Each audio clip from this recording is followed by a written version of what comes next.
ஐயா குகன் சக்கரவர்த்தியார் அவர்களே, முதல் படம் நீங்கள் டைரக்ட் பண்ணுறீங்க, நீங்களே தயாரிக்கிறீங்க, நீங்களே ஹீரோ. இந்த முதல் படத்தில் ஏதாவது ஒன்று செஞ்சாலே மிகப்பெரிய ரிஸ்க்குங்கிறது உங்களுக்கு தெரியும். ஏன்னா உங்களுக்கு டைரக்ட் பண்ண படம் கதாநாயகனாக நடித்த படம் வேணால் வங்காள விரிகுடா முதல் படமாக இருக்கலாம். நீங்கள் ஆல்ரெடி சினிமா துறையில் உள்ளவர் தான், பல படங்களில் நீங்கள் வந்தவர் தான், உங்களுக்கு அந்த தொழில் பழக்கம் உண்டு தான். சொல்ல போனால் இது முதல் படம்னு பேசிக்கலாம். அவருக்கு சர்வீஸ் இருக்கு, 25-30 வருஷம் எல்லா துறையில் இருந்துக்க. என்னதான் இருந்தாலும் எவ்வளவுதான் பழக்கப்பட்டாலும் முதல் படம் என்கின்ற இந்த இடத்துல இப்படிப்பட்ட ஒரு 21 டிபார்ட்மெண்ட்டை எடுத்து நான் செயல் வழங்கக்கூடிய எண்ணம் எப்படி தோணுச்சு?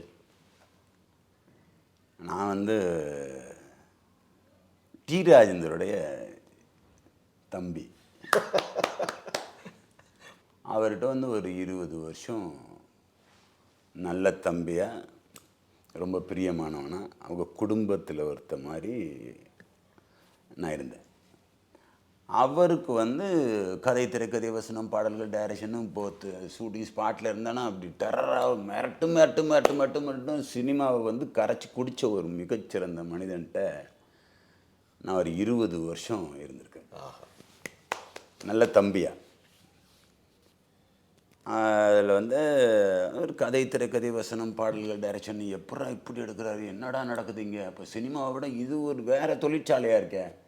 பெரிய பெரிய தொழிற்சாலை, பாலச்சந்தர் இருக்கார், இவர் இருக்கார், பாரதி ராஜா சார் இருக்கார், ஏகப்பட்ட டைரக்டர்ஸு எல்லாரும் ஒவ்வொரு விதத்தில் சாதிச்சு படியேறி இருக்கிறாங்க. பட் இது எல்லாத்தையும் மொத்தமாக ஒருத்தன் வந்து சாதிச்சு மாசான ஒரு எக்ஸிக்யூட்டிவ் பண்ணிருக்காரு அப்படின்னா அதுக்கு எங்கள் அண்ணன் டி ராஜேந்தர் மட்டும்தான். ஆரம்ப புள்ளியார் சூழியே சூப்பர். அவர்கிட்ட அவர் தாளம் போடுறது, பாட்டு பாடுறது, நானும் சிம்புக்கிட்டையும் நல்ல ஒரு அப்படி. நான் ராசி ரட்சகன், கண்ணா உன்னை தேடுகிறேன், புது கொடுத்தனம், நிலவில் களங்கம் இல்லை, சொன்னால் தான் காதலா, காதல் அழிவதில்லை, வீராச்சாமி அப்படின்னு ஒரு ஏகப்பட்ட படத்தில் நல்ல ஃப்ரெண்டுகளோடு நடிச்சிருக்கேன். ஃப்ரெண்ட்ஷிப்புக்காக மட்டும்தான் நான் இதில் ட்ராவல் பண்ணேன். இன்ஸ்டியூட்டு முடிச்சுட்டு வந்துட்டு நம்ம வேறு ஏதாவது பண்ணணும்னு வெயிட் பண்ணி இது வந்து ஒரு சாதனைக்காக ஒரு படம் நம்ம எடுக்கணும். டீராந்துட்ட ஒரு 20 வருஷம் இருந்திருக்கேன் பாருங்கள். அந்த 20 வருஷமும் எனக்கு மிகப்பெரிய எக்ஸ்பீரியன்ஸு, ரொம்ப எக்ஸ்பீரியன்ஸு. வியாபாரத்துலேயும் சரி, சினிமாவிலையும் சரி, எதாக இருந்தாலும் என்கிட்ட வந்து தம்பி டே அதை செஞ்சு வாடா போவோம் அப்படின்ற ஒரு கேரக்டர். இந்த 21 கிராஃப்ட் பண்ணணும்னு ஒரு நாள் வந்து ஒரு சூரிய உதயத்தில் போய் ஒரு கடற்கரை பீச்சில் உட்காந்துருக்கையில் எனக்கு இந்த வங்காள விரிகுடாங்கிற அந்த கடலை பார்த்தீங்கன்னா எனக்கு தோணுச்சு. அப்போ அந்த கடற்கரையில் நான் போய் உட்காந்துருக்கையில் சன்னு ரைஸ் ஆகலை. அப்போ போய் உட்காந்துருக்கையில் டென்ஷன் ஆகி தான் உட்காந்துருந்தேன். என்னடா ஒன்றும் சினிமாவில் என்ன பண்ண போகிறோம், ஒழுங்காக போய் ஊரில் போய் மாடு மேய்க்கலாமா, இல்லை இது நமக்கு தேவையில்லையான்றது ஒரு நல்ல டிசைட் பண்ண முடியலை. கண்ணீரோடு எழுதப்பட்ட காவியம் வங்காள விரிகுடா. கடல் தண்ணியும் உப்பு, கண்ணீரும் உப்பு, படம் பார்த்தால் இனிப்பு. ஆமாம், உண்மையான சிறந்த படம் தான். அதில் வந்து அந்த சூரியன் வந்து உதயமாகும்போது என் மனசுக்குள்ளே ஓடின ஒரே ஓட்டம், கிழக்கே உதிக்கும் சூரியனை கடவுளாக நினைப்பதுண்டு, உச்சியில் இருக்கிற சூரியனை பல பேர் வெயிலுன்னு திட்டுவதுண்டு, மறையும் பொழுது சூரியனை மனசார ரசிப்பதுண்டு. சூரியனுக்கே அந்த நிலமை, மனுஷனுக்கடா நிலமை, சூரியனை அப்படி திட்டுறாங்க. பக்கத்தில் தான் எம்ஜிஆர் சமாதி இருக்குது, அண்ணா சமாதி இருக்குது, இந்த இடத்துல நம்ம உட்காந்துருக்குறோம். இதை மென்ஷன் பண்ணி ஒரு படம் பண்ணணும் அப்படின்னு நினைக்கையில் வங்காள விரிகுடான்னு ஒரு டைட்டில் அங்கே கிடச்சிச்சு. அதுக்கப்புறம் வந்து இந்த படத்தை ஆரம்பிக்கும்போது சரி போய் ராமேஸ்வரத்தில் போய் சொன்னாங்க, ஜாதகத்தில் ராமேஸ்வரத்தில் போய் தீர்த்த தண்ணியில் போய் 22 கிணத்துல தண்ணி தெளிச்சிட்டு குளிச்சுட்டு வந்தீங்கன்னா நீ நினைக்கிற அதை அடைய முடியும் தம்பி, கொஞ்சம் கஷ்டமாக இருக்கும், ரிஸ்க் எடுக்கணும், இதெல்லாம் பெரிய விஷயம், அதை போய் செய்யுங்க, அந்த சிவன் உனக்கு நல்ல வழி காட்டுவார்னு சொல்லி அனுப்புனாங்க. வந்து வில்லேஜ் குருவிக்கரம்பை, இதுதான் என் ஊர், பட்டுக்கோட்டை பேராவரணி. குருவிக்கரம்பைன்னு சொன்னோடனே ஐயா எனக்கு குருவிக்கரம்பை சண்முகம் பெரியப்பா, எனக்கு பெரியப்பா, அவரோட பிரியம், பெரியப்பா. அவர் வந்து என் மேலே ரொம்ப பிரியம். அவருடைய பாட்டு எழுதுறது உலக தமிழ் மாநாட்டில் முதல் பரிசு பெற்ற அப்படி ஒரு சிறந்த மனிதன், அழகான ஒரு கவிஞன். அவர்கிட்ட நான் வந்து அடிமையானேன். பாசம் எங்கெங்கெல்லாம் இருக்குதோ, சிவாஜி கூட நல்லா பழகியிருக்கேன். அவர் வீட்டுக்கு சூரக்கோட்டில் போய் காலை தொட்டு கும்பிட்டு ஆசீர்வாதம் வாங்கியிருக்கேன். ஜெமினி கணேசன் இது கமலா செல்வராஜ் ஹாஸ்பிட்டலில் தங்கச்சிக்கு கொண்டு போய் ட்ரீட்மெண்ட் கொடுக்குறதுக்காக போகும்போது கமலா செல்வராஜ் டாக்டர், ஜெமினி கணேசன் பொண்ணு. அதுக்கப்புறம் அங்கேயே எனக்கு ஜெமினி கணேசன் சார் பயங்கர கூட்டாளி ஆகிட்டார். ரொம்ப கூட்டாளி. டெய்லி அவரோட உட்காந்து என்னை தேடி அவர் வந்து உட்காந்து பேசுகிறதுக்கு வந்துடுவாங்க. டாக்டர் கமலா செல்வராஜே சொல்லுவாங்க, நீங்கள் போய் குகன்கிட்ட போய் உட்காந்து பேசினா தான் நீங்கள் ஃப்ரீயாக இருப்பீங்க, முதல்ல அவனை போய் பாருங்கள் அப்படின்னு சொன்னேன். என்கிட்ட வந்து உட்காந்து அவருடைய கதை, அவர் காதலிச்சது, love, first love, second love, third love, மிகச்சிறந்த லவ்வர் பாயாக எனக்கு அழகாக மீட் பண்ணேன். காதல் மன்னன். ஆமாம், காதல் மன்னன்ட்ட. அப்போது அவருடைய தொடர்புகள் எனக்கு வந்து நல்ல ஸ்ட்ராங்காக இருந்துச்சு. அதுக்கப்புறம் வந்து வி.கே. ராமசாமியோட நல்ல ஒரு தொடர்பு இருந்துச்சு. பழகுனது எல்லாமே பெரிய பெரிய ஆளுகள்கிட்ட பழகியிருக்கேன். உங்ககிட்டயே நான் 30 வருஷமாக பழகியிருக்கேன்.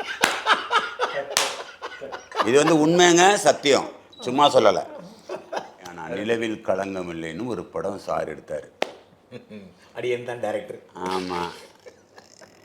அப்போ வந்து ஜனகராஜ் அண்ணாச்சின்னு எனக்கு சித்திக்குன்னு ஒரு நண்பர், அவர் மூலிமா ஜனகராஜ்னு இந்த 2-2-5 4-4 10 எடுத்தார்ல, அந்த ப்ரொடியூசர் எனக்கு ஃப்ரெண்டு. அவர் இன்ட்ரடியூஸ் பண்ணது தான் ஆதவன் சார். ஆமாம், அந்த படத்தில் ஒரு முக்கியமான வில்லன் ரோல், மிக முக்கியமான வில்லன் ரோல் பண்ணார். எங்களுக்கு அதுக்குள்ள ஒரு அஃபினிட்டி. ஆனால் அதுக்கு பிறகு நாங்கள் டைரக்டர், நடிகர் அதெல்லாம் தாண்டி அண்ணன் தம்பி, இதான் உண்மை. இதுதான் உண்மை இன்னைக்கு. ஆமாம். ரெண்டாவது அந்த படத்துலேயே வந்து மான்ஃபோர்ட் ஸ்கூலில் வந்து படம் எடுத்தாங்க. ஏற்காடு மான்ஃபோர்ட் ஸ்கூலில் படம் எடுக்கையில் குதிரையில் காலேஜுக்கு வர்ற கேரக்டரை எனக்கு கொடுத்தாரு. குதிரை எங்கேயுமே கிடைக்கல. கடைசியில் மான்ஃபோர்ட். அதெல்லாம் நன்றி. கேமரா வச்சாச்சு, டேக் போகிறோம். இவர் கேரக்டர் வந்து குகன் சக்கரவர்த்தியார் கேரக்டர் வந்து உள்ளே என்ட்ராகுது. ஒரு ஒரு ஒரு மாடர்னான வில்லன். அப்போ திடீர்னு எனக்கு ஒரு யோசனை, இப்போ இப்படி வர்றதை விட ஒரு குதிரையில் என்ட்ரி ஆனால் நல்லா இருக்குமேனு திடீர்னு எங்கே ஸ்டார்ட் கேமரா சொல்ல போகிறேன். ஒரு குதிரை ஒன்று கடையில் வந்தால் நல்லா இருக்குமே, ஐயோ என்ன இப்போ என்ன செய்யலாம்னு சொல்லத்தான் செஞ்சுருக்கேன். என்ன 2 நிமிஷம் டைம் கொடுனா, 2 நிமிஷத்தில் என்ன குதிரை எப்படி கொண்டு வருவான்னு பார்த்தா நீங்கள் நம்ப மாட்டீங்க, ஒரு 5 நிமிஷத்தில் குதிரை வர்றான். தம்பி எங்கடா பிடிச்ச குதிரை அப்படின்ன என்ன கேட்டால் கிடைக்கும்னு. அது என்ன மேட்டர்னா, அவன் கவனிச்சிருக்கிறான் அந்த அந்த கல்லூரியில். அங்கே ஜூ மாதிரி, மிருகக்காட்சி சேலை மாதிரி அங்கே எல்லாம் ஓரளவு உண்டு. அதை கவனிச்சதை தள்ளுங்க, அங்கே குதிரை இருக்கு. அந்த குதிரைக்கு பர்மிஷன் வாங்கணும் இல்லை, அதை யோசிச்சு பாருங்க. பட்டில் வாங்கி 5 நிமிஷத்துக்குள்ள வாங்கி ஆள் குதிரையிலே வருது. இல்லை, அந்த குதிரையை போய் ஃபஸ்ட்டு, சார் இது எந்த குதிரை சார் அப்படின்னு கேட்டேன். பேரட்டுக்குள்ள குதிரை சார், நாங்கள் பேரட்டில் போகிறதுக்கு. அப்படியா சார், ஓகே, எனக்கு ஒரு 10 நிமிஷத்துக்கு இந்த குதிரையை கடன் கொடுங்க சார்னு கேட்டேனே. அவர், சார் இந்த குதிரையில் யாரெல்லாம் முடியாது சார், அது பயங்கரமான குதிரை சார், இது விட்டோன்னா தெரிச்சுக்கு போயிடு சார். சார் பரவாயில்ல, நாங்கள் பிடிச்சிட்டு வரோமா சார், நீங்கள் மேலே உட்காந்து வரீங்களா சார்? இல்லை சார், நான் காலேஜுக்கே குதிரையில் வர்ற மாதிரி கதை பண்ணியிருக்கேன் சார், எனக்கு ரொம்ப பிடிச்சிருக்கு. அந்த காலேஜில் அந்த குதிரையில் மேலே ஏறி நான் உட்கார்ந்த ஸ்டைலை பார்த்து, சார் எவனுமே வேண்டியதில்லை சார், நீங்கள் போயிட்டு எடுத்துகிட்டு வாங்க சார். நான் இதில் எனக்கு இன்னொன்று, குதிரை வேற வேணும், குதிரை இவர் வரணும். இவர் குதிரை மேலே ஏறி ஓட்டுவாரா? இவ்வளோ மேட்டர் இருக்கு. பார்த்தா குதிரையிலே எம்ஜிஆர் மாதிரி வர்றாரு. செம்ம ஸ்பீடு குதிரை, அப்படி ஒரு குதிரை. ஆக கேட்ட உடனே குதிரையில் வந்தாப்புல இல்லை. இப்போ நான் ஒரு சின்ன இது சொல்லிக்கிறேன். அதனால தான் வங்காள விரிகுடாவில் குதிரை இருக்கு, குதிரையில் வராரு. யானை இருக்கு, யானையில் வராரு. தேர் இருக்கு, மக்கள் கூட்டம் இருக்கு, பிரம்மாண்டமான தயாரிப்பு. நான் அதுக்கப்புறம் வர்றேன். ஹெலிகாப்டர் இருக்கு. டைரக்ஷன் பண்ண ஒரு நல்ல சப்ஜெக்ட் எழுதணும், எல்லாம் கரெக்டு. 21 கிராஃப்டையும் தம்பி நீங்களே ஹேண்டில் பண்ணணுங்கக்கூடிய ஆசைன்னு சொல்ல முடியாது. அந்த ஒரு பொறுப்புணர்ச்சி எப்படி வந்தது, ஏன் வந்தது? அது டீலர்கிட்ட தான் கேட்கணும். சாவி கொடுத்து, சாவி அங்கேயே வந்துருச்சு. சாவி அவ்வளோ சாவி கொடுத்து பொட்டியை திறந்து ஒரு பொட்டியா திறந்து விட்டது முழுக்க டீராஜ். இதில் இப்போ நான் தம்பின்னு சொல்லக்கூடாது, இனிமேல் பெரிய டைரக்டர் அப்படி தான் கூப்பிடணும். டைரக்டர் ஐயா, ஒரு முறை ஜெயலலிதா அவர்கள் எம்ஜிஆரிடம் ஒரு நேர்காணல் செய்தார். அது வரலாற்று பிரசித்தி பெற்ற நேர்காணல் அது. அதில் ஒரு கேள்வி எம்ஜிஆரை பார்த்து ஜெயலலிதா கேட்குறாங்க, நாடோடி மன்னன் உங்களுக்கு முதல் தயாரிப்பு, முதல் டைரக்ஷன். அப்போது நீங்கள் முதல்ல ஒரு படம் தயாரிக்கணும்னு சொன்னால் சிம்பிள் பட்ஜெட்டில் தானே எடுக்கணும், அதுதானே முறை, கஷ்டமில்லாமல் பண்ணியிருக்கலாம்ல, உங்களை யார் இவ்வளோ பிரம்மாண்டமான பொருட்செலவு எடுக்க சொன்னாங்கன்னு எம்ஜிஆரை கேட்டதுக்கு எம்ஜிஆர் சிரித்து கொண்டே சொன்ன பதில், அம்மோ, ஜெயலலிதா அம்முன்னு தான் கூப்பிடுவாங்க, அம்மோ நல்ல கேள்வி. என்னென்னா, நான் வேறு வேறு தயாரிப்பாளர்கள் அவங்க லோ பட்ஜெட்டில் எடுப்பாங்க, நான் நடிச்சிட்டு வரேன், அதெல்லாம் வேற. எனக்குள்ள மன்னராட்சியா மக்களாட்சியான்னு ஒரு கருத்து தோணுது. இந்த கருத்தை பிரம்மாண்டமான பொருட்செலவில் செஞ்சால் மட்டும்தான் திருப்தி வரும்னு தெரிஞ்சதுனால அந்த ரிஸ்கை நான் எடுத்தேன். என்னுடைய இந்த தாட்டுக்கு இன்னொரு ப்ரொடியூசரை உள்ள கவுத்து கொண்டு வந்து அவங்க பொருளில் நான் இதை பண்ண விரும்பலை. ஒருவேளை படம் சரியா போகலைன்னு சொன்னால் அந்த துட்டு போட்டவங்களுக்கு எவ்வளோ நஷ்டம், இது ஒருவேளை சரியா போகலைன்னா அது என்னோட போகட்டும்னு நினச்சி தான் எடுத்தேன். நான் நாடோடியா மன்னனான்னு மக்கள்கிட்ட கேட்டேன், அவங்க மன்னன்னு சொல்லிட்டாங்க. இதே கேள்வி தான் இப்போ தம்பிகிட்ட கேட்குறேன். பொதுவாக தம்பி, ஒரு படத்திற்கு பொருள் செலவு செய்வது என்பது சாதாரண விஷயம் இல்லை. படத்தை எடுப்பது, படத்தை முடிப்பது என்பது அதை விட பயங்கரம். படத்தை முடிப்பது என்பதை விட படத்தை ரிலீஸ் பண்ணுவது என்பது அதை விட பயங்கரம். படத்தை ரிலீஸ் பண்ணுவதை விட போட்ட துட்டை எடுப்பது என்பது அதை விட பெரிய விஷயம். ஆக யாராக இருந்தாலும் 10 படம் 20 படம் பண்ணவங்க கூட லோ பட்ஜெட்டில் படம் எடுக்கிறாங்க. ஆனால் நீங்களே எம்ஜிஆரை போலவே அந்த முதல் கைவண்ணத்தில் நான் படத்தை பார்த்தேன், பொருட்செலவு நிறையா இருக்குங்கிறது தெரிஞ்சுக்கிட்டேன். அது எப்படி உங்களுக்கு அந்த துணிச்சல் வந்தது? நீங்கள் சாதாரண ஒரு காமெடி சப்ஜெக்ட் எடுத்துட்டு 4 பேர் டைலாக்காக போட்டு போக வேண்டியதானே? ஏன் இப்படி ஒரு ரிஸ்க் எடுக்கணும்னு எப்படி தோணுச்சு? இது நல்ல கேள்வி. எனக்கும் நெஞ்சில் படக்கு அடிக்கிறது தான். என் ஃப்ரெண்டுங்க எல்லாம் எனக்கு நல்ல ஃப்ரெண்டுங்க.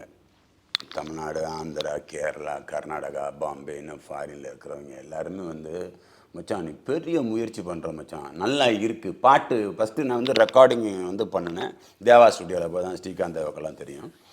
தேவா ஸ்டுடியோவில் போய் சாங்கு மியூசிக் பண்ணுறேன். இது வரைக்கும் நீங்கள் பார்த்த ஆள் இல்லை, என்னை போல் வேறு ஆள் தேவையில்லை, நான் முல்லைக்கு தேர் கொடுத்த பாரியும் இல்லை, காந்தியை சுட்டு கொண்ட பாவியும் இல்லை, என்னத்தை சொல்ல என்னை பற்றி என்னத்தை சொல்ல, எல்லாரையும் நேசிக்கிறேன் உள்ள அந்த சாங்கை பண்ணி. நம்ம படத்தில் ஹீரோ இன்ட்ரோடக்ஷன் சாங்கு இல்லைன்னுட்டே வரும், ஆனால் அதுக்குள்ளே இருக்குன்னே எல்லாம் இருக்கும். அது ரெக்கார்டிங் தேட்டரில் போய் நான் ரெக்கார்ட் பண்ணுறதுக்கு முன்னாடி முதல்ல போய் ஷூட்டிங் எடுத்துட்டேன். ஷூட்டிங் எடுத்தோடனே காலமெல்லாம் காதலுக்கு பாலு இருக்கார், இன்னும் நிறையா பேர் எனக்கு கூட இருக்காங்க. ஷூட்டிங் ஒவ்வொரு சிலைக்கு பர்மிஷன் வாங்கி ஒவ்வொரு சிலைக்கு போய் எடுத்து அந்த சாங்கை முடித்து ஷூட்டிங் எடுத்துக்கு வந்துட்டேன். நானே பாடுறேன், என் கூட வர்றவங்கெல்லாம் இவர் வாசு விக்ரம், நிறையா பேர், பரத்தனை, அது மாதிரி என்னுடைய நண்பர்களும் அதுக்குள்ளார ரமேஷனை கூட அதில் இருந்தார், இவருக்கு சொந்தக்காரவங்க எல்லாம் இருந்தாங்க. எல்லாருக்கும் எல்லா மாலையும் போட்டு பாட்டு நானே பாடிக்கிட்டு மாலை போடுறது, நானே பாட்டு பாடிக்கிட்டு ஒரு மாலை போடுறது, நானே பாட்டு பாடிக்கிட்டு மாலை போடுறது, அப்படிங்கையில் எல்லாத்தையுமே நானே பாடி பெரியாருக்கு போய் மாலையை போட்டு நானே பாட்டு பாடுறது, அண்ணாவுக்கு நானே மாலையை போட்டு பாட்டு பாடுறது, இங்கிட்டு எம்ஜிஆர் சிலைக்கு போய் மாலையை போட்டு நடாது எல்லாட்டையும் பாடி முடித்து நடிகர்கள்லேருந்து அத்தனை பேரையும் எல்லாம் சொல்லி அது க்ரீன்மேட்டில் பண்ணுவது எல்லா வேலையும் பார்த்து முடிச்சுவிட்டு பாலு சார் சாயந்தரம் எல்லாம் எடுத்தாச்சா அப்படின்ட்டார். பாலு சார் கடுப்பாகி போய் டென்ஷன் ஆகி போய் குகன் இங்கே வா அப்படின்னார். தோல் மேலே கையை போட்டு அண்ணே சொல்லுங்கண்ணே அப்படின்னு. என்னண்ணே அப்படின்னு. என்னடா நீனா பாட்டு பாடி நீனா ஷூட்டிங் எடுத்துக்கிட்டு எடுக்க முடியாத இடத்துல கஷ்டப்படுற இடத்துல எல்லாம் யாரும் எடுக்கக்கூடாதுங்கிற இடத்துல எல்லாம் அழகாக பர்மிஷன் வாங்கி எப்படா எடுத்துகிட்டு வர, இது என்னடா நீனே பாட்டு பாடுற, இது எப்படா அந்த சாங்கு பிக்சரைசிங் பண்ண முடியும், இந்த சாங்குக்கு நீ நாளைக்கு தான் ரெக்கார்டிங்கே பண்ண போகிற, இன்றைக்கே ஷூட்டிங் முடிச்சிட்டியே அப்படின்ட்டு சமக்காண்டாயிட்டார்.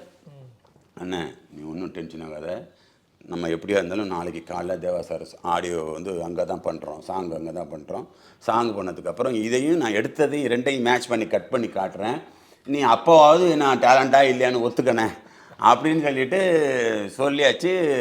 மறுநாள் காலையில் இங்கேருந்து ரெக்கார்டிங் தேட்டரில் அதான் இந்த தேவா சார் மேட்ரை போய்க்கிருக்கேன். ஏன்னா இப்போ உட்காந்து அந்த சாங்கை பாடி முடித்தேன். ஜெகன் ஒரு இன்ஜினியர் தான், அந்த இன்ஜினியர் ஒர்க் பண்ணாப்புல, இஸ் எ பிரில்லியன்ட். அப்போது இந்த சாங்கை பாடி முடித்து எல்லாமே ரெடி பண்ணியாச்சு. பாட்டை இப்போ போட்டு காட்டுறதுக்காக ஸ்ரீகாந்த் தேவா பாட்டு கேட்டேன். மச்சான் பாட்டு கேட்டு மச்சான் பாட்டு கிட்டு போச்சு எல்லாருமே ஹிட்டுனாங்க. இந்த பாட்டை எப்படிடா நேற்று ஷூட் பண்ணால் எல்லா சிலையும் ஷூட் பண்ணி வந்தாச்சு, எல்லா இதையும் ஷூட் பண்ணி வச்சு, பீச்சில் எல்லாம் முடிச்சாச்சு, இதை எப்படி அதில் மேட்ச் பண்ண முடியும்? நாகரா எடுத்துக்கொண்டு போய் ஷூட் பண்ணால் கூட இவ்வளோ பர்ஃபெக்ஷனாக ஷூட் பண்ண முடியாது, இவ்வளோ பர்மிஷன் வீணாக போயிடும், மொத்த காசு இந்த சாங்குக்கு எடுத்தது முழுக்க வேஸ்ட்டு அப்படின்னு சொல்லி திட்டார். டென்ஷன் ஆகாதானே? இப்போ சாங் முடிச்சிட்டோமா, படம் எடுத்துட்டோமா, இப்போ இது ரெண்டையும் எனக்கு ஒரு 5 மணி நேரம் டைம், 3 மணி நேரமாவது டைம் கொடு அப்படின்னு சொல்லி ஒரு எடிட்டரை வர சொல்லி உட்கார சொல்லி அதை வந்து அந்த சாங்கையும் இந்த சாங்கையும் மேட்ச் பண்ணி கட் பண்ணி சாங்கை போட்டு காட்டினேன். ஒரு முத்தம் கொடுத்தாரு. காலமெல்லாம் முத்திரை. ஒரு முத்தம் கொடுத்தாரு. நீ ஜெயிச்சிரோடா சொல்லும், இந்த மாதிரி சினிமா எடுத்த ஆளே கிடையாது. அந்த சாங் இல்லை என்னோட இன்ட்ரோடக்ஷன் சாங். அதான் அதனால தான் இல்லை, இந்த ஒரு பாட்டுக்கே பொருட்செலவு அதிகமாக இருக்கு. நல்லா பல இடங்களுக்கு ட்ராவல் பண்ணி போகணும், பல பெர்மிஷன் வாங்கணும், ஒவ்வொரு நாளும் கேமராவை கொண்டுக்கிட்டு யூனிட்டை கொண்டுக்கிட்டு போகணும். அதுக்கே அப்போ படம் ஃபுல்லாகவே பிரமாண்டம் இருக்குது. அந்த பொருட்செலவும் முதல் படத்தில் செய்யக்கூடிய துணிச்சல் வந்தது. உங்களுக்கு வாழ்த்துக்கள். விற்றேன், முடிஞ்ச வரைக்கும் விற்றேன். அதுவே உங்களுக்கு வந்து அதுவே ஆசை கொடுக்கும். அதில் இன்னொரு மேட்ரு, பட்டுன்னு ஒரு காமெடி சப்ஜெக்ட், டைலாக் பிக்சர் முடிஞ்சது, படத்தை ரிலீஸ் பண்ண வந்துடும். ஆனால் இந்த படத்தில் நான் படம் பார்த்துட்டேன், அதனால் கேட்குறேன். ஏபிஜே அப்துல் கலாம் அவர்களுடைய கனவு காணுங்கள் அப்படிங்கக்கூடிய அந்த திருவாசகம் இருக்குல்ல, அதுதான் கதையினுடைய மையக்கருவாக உள்ள அடாப்ட் பண்ணியிருக்கீங்க. எப்படி? ராமேஸ்வரத்தில் குளிச்சுட்டு கரையேறி வந்தாச்சு. வந்ததுக்கப்புறம் மறுபடியும் வேட்டி சட்டெலாம் கட்டிக்கிட்டு அந்த பீச்சு கரையோரத்தெல்லாம் சுற்றி காட்டுறதுக்காக என் ஃப்ரெண்டுகள் எல்லாரும் வண்டி எடுத்தாங்க. ஏறிக்கு வந்தாச்சு, போயாச்சு. போயில இதான் அப்துல் கலாம் வீடுன்னு கேட்டாங்க, ஒரு கொட்டாய். அந்த இதான் அப்துல் கலாம் வண்டியை நானே குதிச்சோன்னே, சார் சொல்லிவிட்டு குதிக்க வேண்டியது தானே சார், ஏய் கதை தரடா, உட்கார இறங்கடா அப்படின்னு சொல்லிட்டு இறங்கி கீழே வந்து நேராக போய் அவருடைய வீட்டை வந்து முதல்ல கீழே போய் தொட்டு கும்பிட்டேன் சார். இதுதான் உண்மை. அவங்க அண்ணன் இருந்தார். அவங்க அண்ணன் வந்து ரொம்ப மறைக்கார். அவர் ரொம்ப பாசமாக போயிட்டார். எனக்கு வந்து இவரை ரொம்ப பிடிக்கும், ஆனால் உங்கள் அண்ணன், அவர் அண்ணன்னு சொல்லல, எனக்கு உங்களையும் ரொம்ப ரொம்ப பிடிக்குது அப்படின்னு சொல்லி பேசிக்கிட்டு இருக்கையில உண்மையிலே 2 கார் வந்துச்சு. முன்னாடி உள்ள காரில் அப்துல் கலாம் இறங்குறாரு. இறங்குனா நான் என்ன 2 கார் வருதுன்னு நான் தான் முன்னாடி போனேன். அவர் வீட்டை பேசிக்கிட்டு இருந்துட்டு டக்குன்னு வெளியில் வந்தேன். அந்த ஒரு 2-3 ஸ்டெப் இருக்கும் ஒரு வீட்டுக்கு, 1-2ன்னு. அப்புறம் தான் கொட்டாய், மேலே வீடு, சின்ன கொட்டாய் தான். அப்போது போய் பார்த்தோன்னையும் யாரோ ஒருத்தர் கதவை திறந்து விட்டோன்னே, நீங்கள் தானே அப்துல் கலாம் அப்படின்னு. மறக்க முடியாத ஒரு உண்மை. அப்போ என் கையை பிடிச்சி தான் இறங்கி வந்துக்கிட்டு, ஆமாம் அழகா இருக்கிற, ஜெயிச்சிடணுன்னாரு. அப்புறம் நான் கொண்டு போய் அந்த வாசப்படியில் விட்டுட்டு இவங்க எல்லாம் வண்டி ஏறா அப்படின்னு சொல்லிட்டு திரும்பி போனேன். ஒரு பெரிய அறிவாளியை சந்திச்சுட்டு வந்திருக்கோம்டா, எறா வண்டி அப்படின்னு. உண்மை. அங்கேருந்து கிளம்பியாச்சு. கிளம்பி வந்தோடனே இங்கே வந்து இந்த பீச்சில் உட்காந்து கையிலே பக்கத்தில் எம்ஜிஆர் சமாதி, அண்ணா சமாதி, இது எல்லாமே அங்கே இருக்குது. அப்போ வந்து இவருடைய கலைஞர் சமாதியும் கிடையாது, ஜெயலலிதா சமாதியும் கிடையாது அங்கே. அப்போ எல்லாம் முடிச்சு விட்டு நான் வந்துட்டு கதையை எல்லாம் எழுதி முடிச்சு போய்கிட்டு இருந்தேன். லாஸ்ட்டு வந்து கிளைமேக்ஸ் எழுதையில் இந்த 4 தலைவர்கள் தான் இந்த இடத்துல இருக்கணும் அப்படின்னு முடிவு பண்ணி கிளைமேக்ஸ் எழுதுனேன். பாலு சார் இல்லை, ஏன்டா நல்லா இருக்கணும், எப்படி சாகுவாங்க, ஏன்டா இப்படி பண்ணுறா நீ, இது நடக்காத காரியம்டான்னு சொல்லி பெரிய டார்ச்சரை பண்ணி பேப்பரை கிழிச்சிட்டாங்க. கடைசியில் அப்துல் கலாமுக்கு மணிமண்டபம் கட்டுவாங்க. அந்த மணிமண்டபம் அல்லா சேஃபில் இருக்கும். அது மேலே ஏறி தான் நான் வந்து இந்த வங்காளரோட கிளைமேக்ஸு முடிப்பேன்னு அந்த பேப்பரில் எழுதியிருக்கேன். அப்போ பாலு சாரோட ஒரு 4-5 பேர் எல்லாம் கிழிச்சிட்டு, குகன் இது நடக்கிற காரியம் இல்லை, நாங்கள் ஊருக்கு கிளம்புறோம், இந்த வேலையை விட்டுரு, நீ போய் மற்ற வேலையை பாருன்னு சொல்லிட்டு கிளம்பிட்டாங்க. போனவங்க 2 நாள் கழித்து உண்மையிலேயே அப்துல் கலாம் ஐயா வந்து ஈவினிங்கில் டெத்து. ஏதோ பேசிக்கிட்டு இருந்த இடத்துல எட்ரா வண்டி அப்படின்னு மறுவாட்டி இங்கேருந்து கிளம்பி அங்கே போய் எல்லாத்தையும் எடுக்கணும்னா எல்லாரும் வந்து இது எடுக்கக்கூடாது, அது எடுக்கக்கூடாது, இது எடுக்கக்கூடாது. எட்ரா வண்டிங்கிறது படத்தில் டைலாக்லேயும் வருது, கிளைமேக்ஸ்லேயே எட்ரா வண்டி கிளைமேக்ஸ்லேயே வச்சுருக்கேன். அப்படின்னு சொல்லிட்டு போய் அங்கே போய் எடுக்கிறதுக்கு பிளான் பண்ணால் யாரும் இதை எடுக்கக்கூடாது அப்படின்னு பயங்கர ரிஸ்ட்ரிக்ஷனாக எல்லாம் போலீஸு பாதுகாப்பு, அதுக்கு இது லொட்டுன்னு ஏகப்பட்ட ஃபார்மாலிட்டி இருந்துச்சு. டிவிக்காரங்களை கூப்பிட்டு தலைவா ஒன்று எடுத்து கொடுங்க, அதுக்கு என்ன காசு வேணும் சொல்லுங்கள், நான் எடுத்து தரேன் அப்படின்னு சொல்லி பேசி அவங்க ஷூட் பண்ணதை தூக்கிட்டு வந்தேன். அவங்க என்ன சொல்கிறாங்க, நாங்கள் டிவியில் டெலிகாஸ்ட் பண்ணுறோம், அப்புறம் நீங்கள் அதை எடுத்துக்கோங்க அப்படின்றாங்க. இல்லை ஜி, ஒரு படம் எடுக்கிறேன், அதுக்கு எனக்கு இவர் வேணும் அப்படின்னு எடுத்துக்கு வந்தேன். அப்படித்தான் ஐயாவுடைய ஆசி தான் இது படம். அதுதான் இதான். இப்போ அதனுடைய விளைவு என்ன தெரியுமா? ஏபிஜே அப்துல் கலாம்ங்கிறவர் தமிழ்நாட்டுக்கு சொந்தமானவர் இல்லை, இந்தியாவுக்கு மட்டும் சொந்தமானவர் இல்லை, இன்டர்நேஷனலுக்கு சொந்தமானவர். இப்போ அதனுடைய அவரை தொட்டதுனால, அவர் கருத்தை தொட்டதுனால இன்னைக்கு நம்ம வங்காள விரிகுடா இது பேன் இந்தியா ஃபிலிம் கிடையாது, பேன் இன்டர்நேஷனல் ஃபிலிம். அந்த லுக் அதுக்கு வந்திருக்கு. இதை இப்போ நான் சொல்றேன், அவங்களும் சொல்லுவாங்க கண்டிப்பா. இது பேன் இன்டர்நேஷனல் ஃபிலிம். ஏன்னா தொற்றுக்கு ஆள் யாரு? International figure.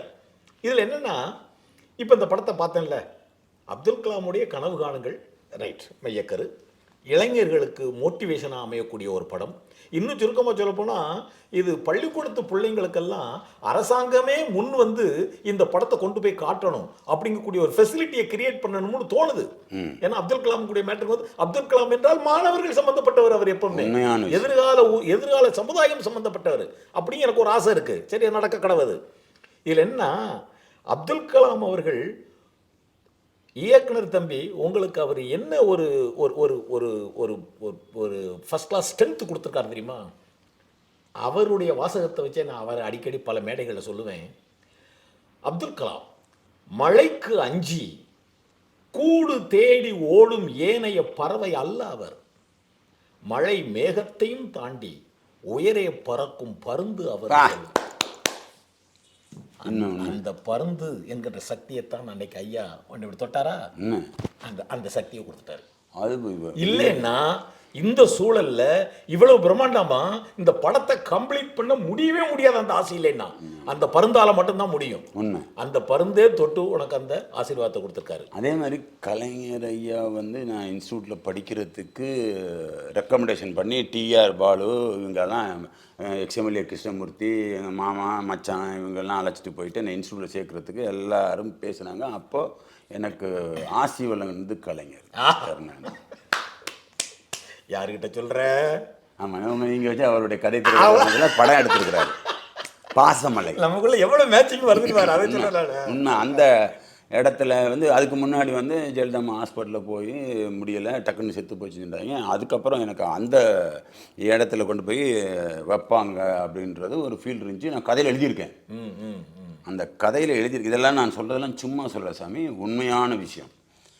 கதையில் எழுதியிருக்கேன். அதுக்கப்புறம் கொண்டு அம்மா வந்து டெத்து, எம்ஜிஆர் சமாதி, அண்ணா சமாதிக்கிற கொண்டு வைக்கிறாங்க.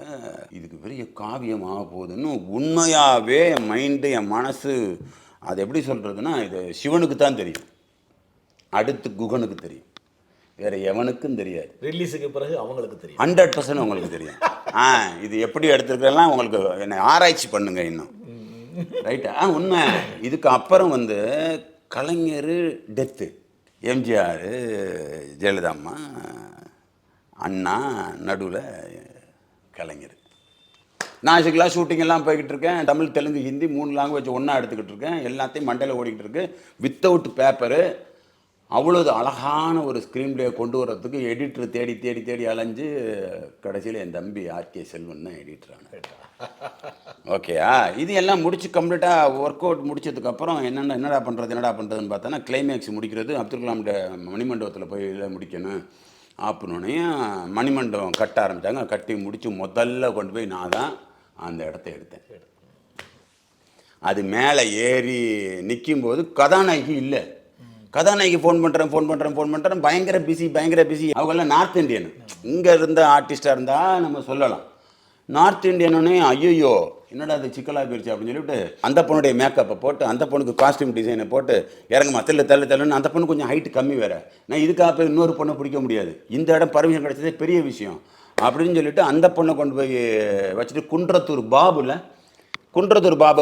ஃபைட் மாஸ்டர், அண்ணா இங்கே வேணா எனக்கு ஒரு உதவி பண்ணணும், அங்கே போய் என்ன ஏதுன்னு தெரியாது, நீ வா என் காரில் ஏறு பார்த்துக்கோன்னு சொல்லிட்டு அழைச்சிக்கிட்டு நேராக போயாச்சு. நான் சொல்ல அழகாக எடுத்து கொடுத்து அப்துல் கலாமுடைய சமாதியில் கிளைமேக்ஸு முடிச்சாச்சு.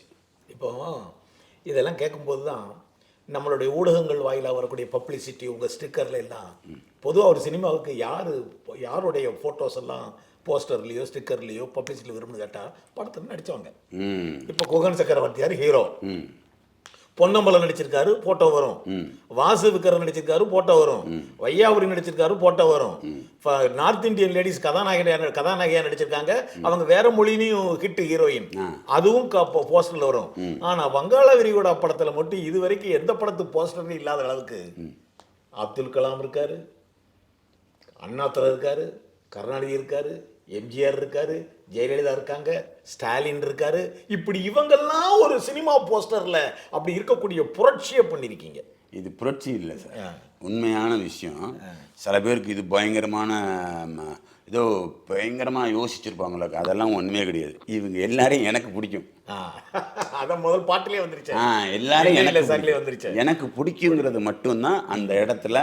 இவங்க எல்லாரையும் ஒன்று சேர்த்து பார்க்கக்கூடிய லெவலுக்கு அரசியல் வேணால் பிரித்து பார்க்கலாம். சில பேர் வந்து திராவிடத்தை பற்றி பேசலாம், சில பேர் வந்து திராவிட மாடலை பற்றி பேசலாம், சில பேர் வந்து எல்லாரையும் ஒன்று சேர்த்து போட்டிருக்காங்க. இதுக்குள்ள அப்துல் கலாம் எப்படி வந்தார், அப்துல் கலாம் எனக்கு தனிப்பட்ட முறையில் அப்துல் கலாம் மேலே வருத்தம் இருக்குன்னு சொல்லியிருப்பேன். எவன் எப்படி வாழணுமோ அதை நினச்சி கனவு காண சொன்னார் ஐயா அப்துல் கலாம். இவங்கெல்லாம் தப்பாக கனவு கண்டது தான் கான்செப்ட். கலராக கனவு கண்டது தான் அதையும் ஒரு பாட்டில் அதை வச்சாச்சு.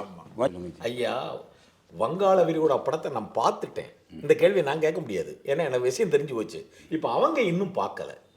அப்போ அவங்க என்ன நினைக்கிறாங்க, வங்காள விரிகுடா படத்தினுடைய மையக்கரு என்னன்னு கேட்டால், டாக்டர் ஏபிஜே அப்துல் கலாம் அவர்களுடைய கனவு காணுங்கள்னு சொல்லக்கூடிய ஒரு உயர்ந்த நோக்கம்.